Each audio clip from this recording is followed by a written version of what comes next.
The big difference between video games and any other medium is the interaction. This interaction, when embraced by a developer, can create an experience that's unlike any other, where the player truly feels like it's part of a story and creates a story for themselves that's greater than anything the game could have made for them.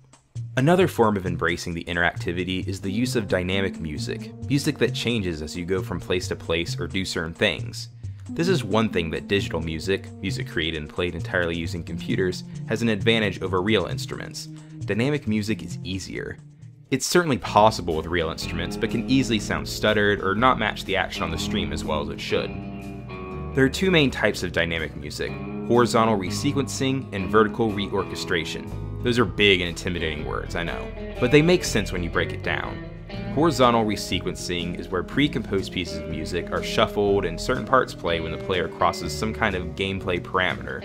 This can be entering a new area, entering combat, or when talking to a certain person. This is pretty common in games. The battle music in pretty much any RPG, Japanese or Western.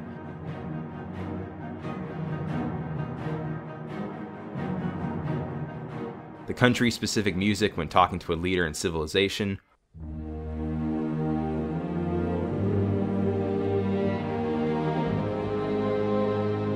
Or the triumphant music when you discover how to defeat a Colossus.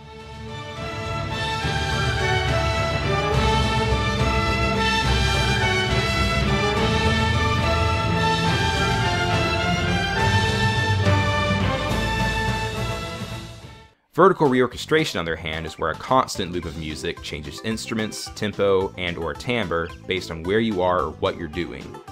This is the percussion when you start riding Yoshi in Super Mario World, the Bazaar in Skyward Sword, or, one of the best examples, Gruntilda's castle music fitting the instruments of the level you're near in Banjo-Kazooie.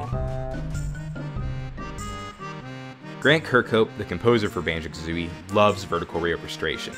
The music changing for each unique level and each unique area in each unique level shows how music can complement gameplay in a profound way. The most extreme example of dynamic music is any music or rhythm game. The music is the game, and as you input the buttons, the music changes.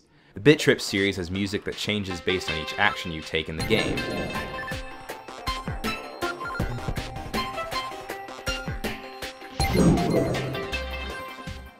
In Guitar Hero, Rock Band, and any other game like those two, the music doesn't play unless you input the right buttons. So what about static music? Music that remains the same in a given area. There's nothing wrong with static music, but it serves a different purpose than dynamic music. Dynamic music makes you more aware of what's around you. It serves a gameplay function.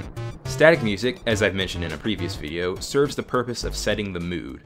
The jazz with a Hispanic flair reflects the noir Dia de los Muertos world of grim Fandango.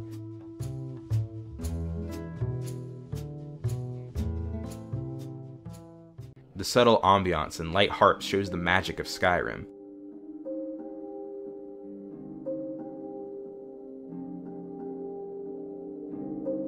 The 80s hits on the radio reflects the time period and mood of Vice City. The key here is implementation. Dynamic music doesn't have a place in every game. GTA would have a completely different feel if there was dynamic music every time you got into a shootout. Call of Duty would have a completely different feel if the music changed as your character sped up or slowed down. And I know I've played many games where the music changing every time you enter combat or talk to someone is incredibly jarring and rips the player out of the experience. Games with well-implemented music are games that were designed by people who care, and I hope you can have more of an appreciation for this. Look for dynamic music and static music next time you play. Until next time, listen well.